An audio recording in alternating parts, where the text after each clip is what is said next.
Shalom Aleichem and welcome to Machan Le'Roa online smicha. The Gemara says in Maseches Tainis Daf Tes Amud Aleph, Shloisha Parnasim Tovim Amdu Yisrael.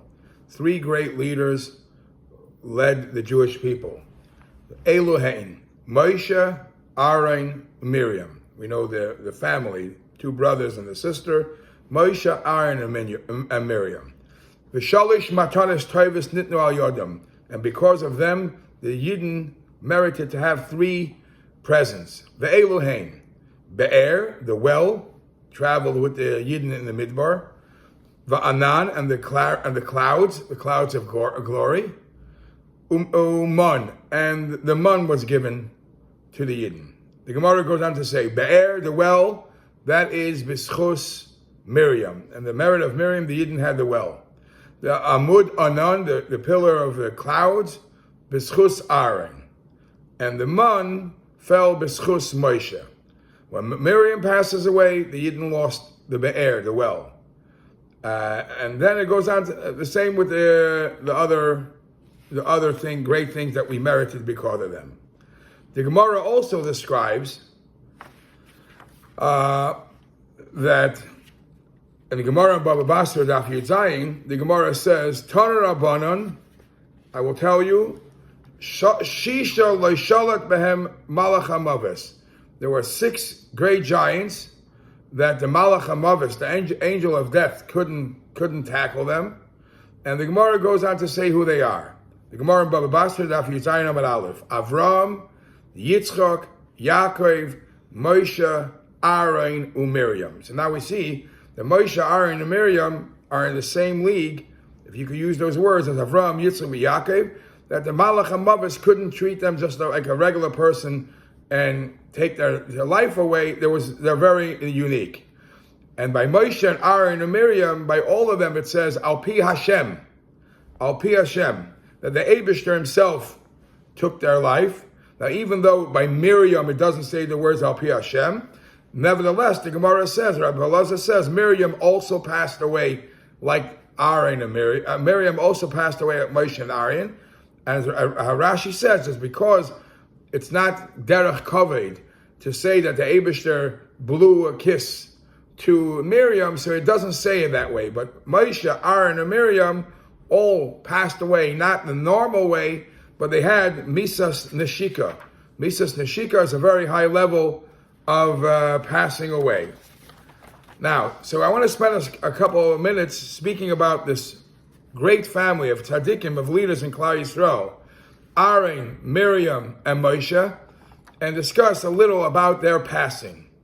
Miryom, Chazal tell us that Miryom passed away on Yud Nisan, in the 10th of Nisan, and it's interesting to note that that's why it's connected to Shabbos HaGadol, when we celebrate Shabbos HaGadol, because even though the Pesach was put to the bed 4 days before Yetzias Mitzrayim, so it should have been Yud Nisan, but we don't make a big fuss about Yud Nisan because Yud Nisan is a time that we think or dedicate for Miryom.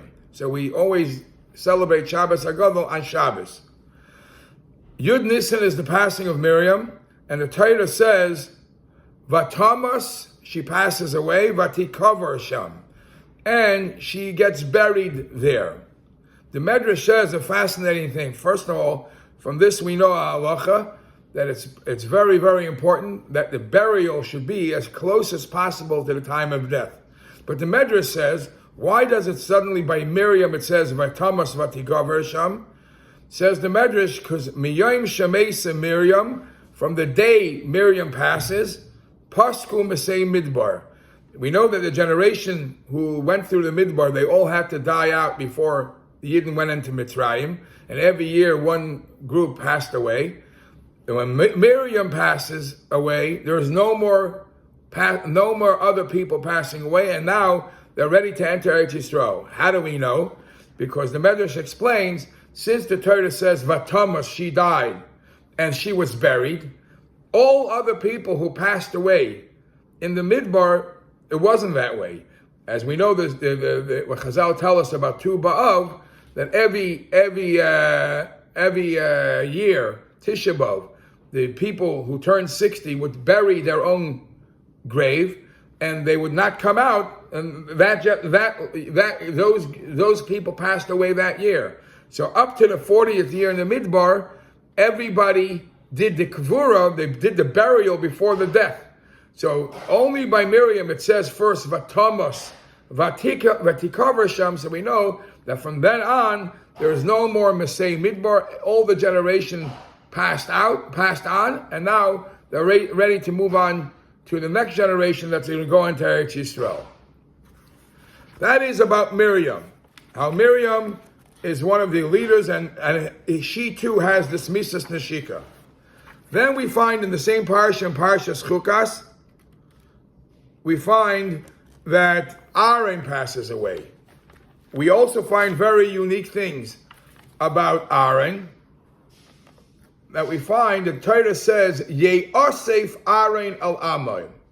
Aharon should be collected, should be brought back to his nation. And that was an expression of passing out, passing away. That doesn't say clearly the word dying, Misa. And we find, Chazal tell us that this type of expression of Ye'osef is written by Avram, Yitzchak, Yaakov, Yishmael, and Moshe.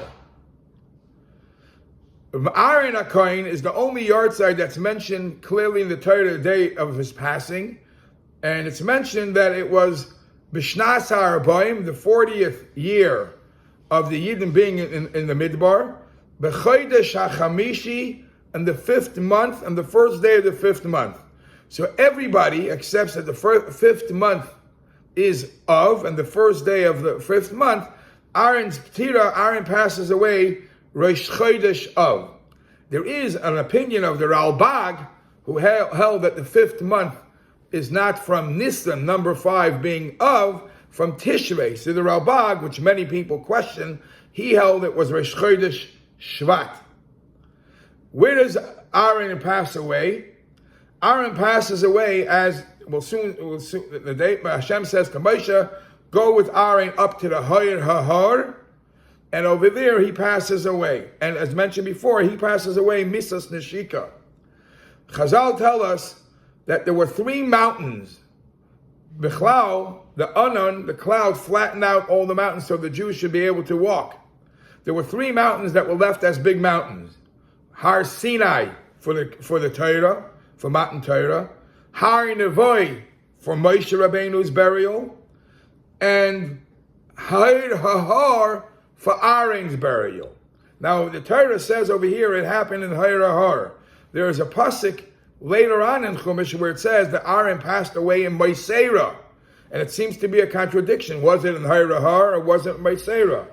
So one of the ways to answer it is because the Yidden originally, even though they mourned Aharon very much, but they didn't eulogize him properly for different reasons, because the first proper eulogy was given to Aharon in Moisera, so the Torah later on identifies it, here's where you felt Aaron's death more, and it says that he passes away in Moisera. Mentioned before, what's unique about Aaron's passing, that Hashem says to Moshe, go up with Aharon and his son.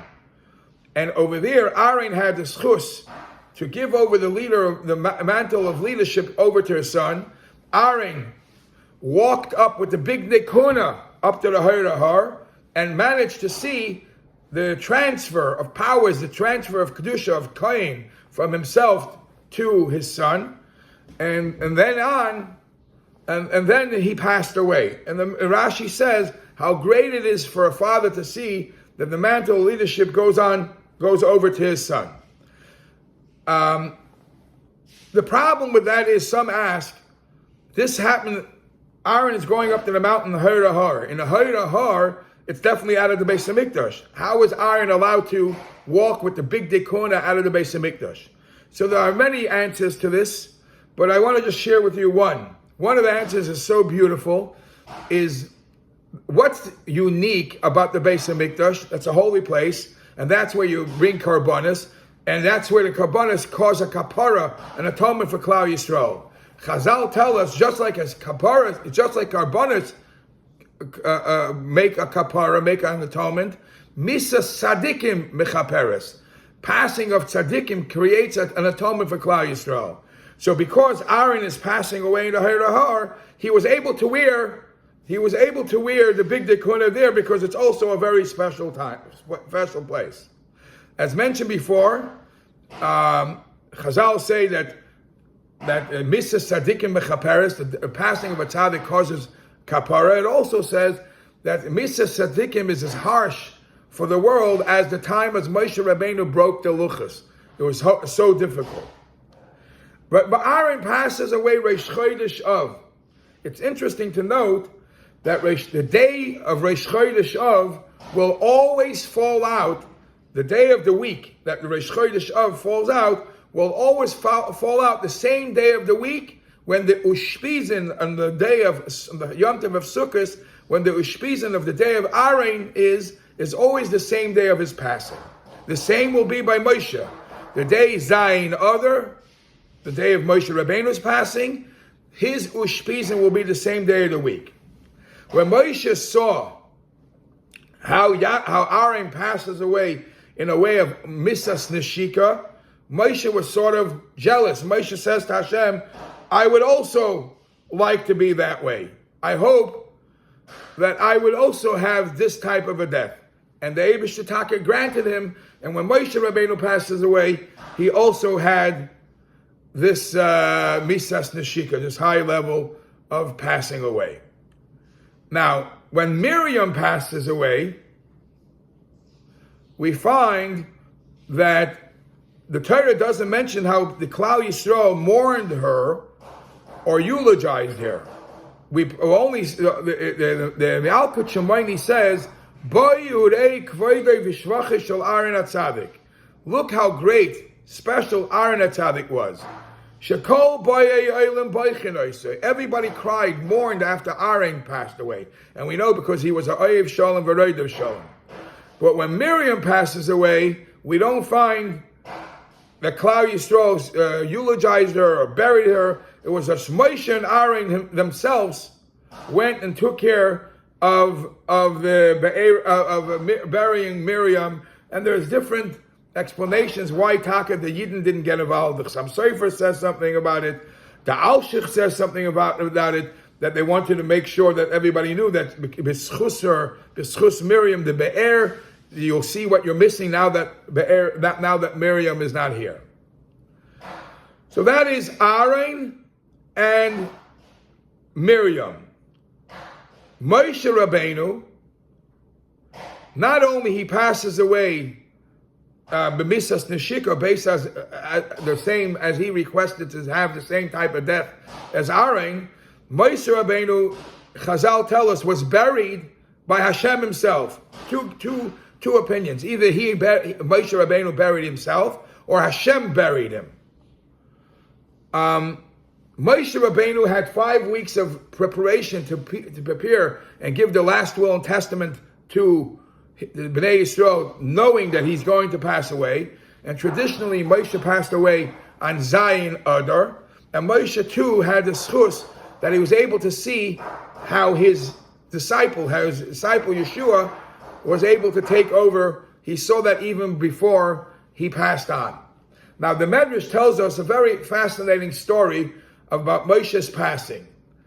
When, according to the Medrash, when the time came for Moshe to pass away, Moshe was against it. Moshe felt that he should live longer. So the Malach HaMavis, the angel of death, was sent to do his job. Look, as the Medrash says, to take Moshe's neshama away. Moshe didn't allow him. Moshe says, I'm too busy thanking and praising Hashem, and I still have a job here. And the Malach HaMavis says, big deal, we have the Shemayim V'aretz that's praising Hashem. And Moshe just pushed him aside, and he says, I still want to praise Hashem. When the Eibishter asked from the Malachim, Michal and Gavriel, you guys go and bring the neshama of Moshe, they didn't want to. So the Sultan got very angry, and in a rage, he went to go to Moshe. But he couldn't get close to him until Moshe started a conversation with him. Originally, the Malach HaMavet says, who do you think you are? You're just like anybody else in the world. And anybody else in the world, the time comes, he has to leave. And Moshe Rabbeinu says, I'm not like everybody. And he lists off all his accomplishments. When the Satan left, a Basko, a heavenly voice comes out and makes an announcement, Moshe, your time has come. And Moshe turns to Hashem and says, please don't let the angel of death take care of me. And the Basko, actually, the heavenly voice came out and says, Hashem says, I will take care of you yourself, and he passes away in Misas Neshika. And as I said, traditionally it's accepted it was Zayin Adar. Some say some other, but we accepted it Zayin Adar. Whether it was a leap year that year or not a leap year makes a difference in the halacha in many things. And some say Moshe Rabbeinu passed away on Shabbos. Some say it was an Erev Shabbos. But this is the great family, the two brothers and the sisters, the history of their passing.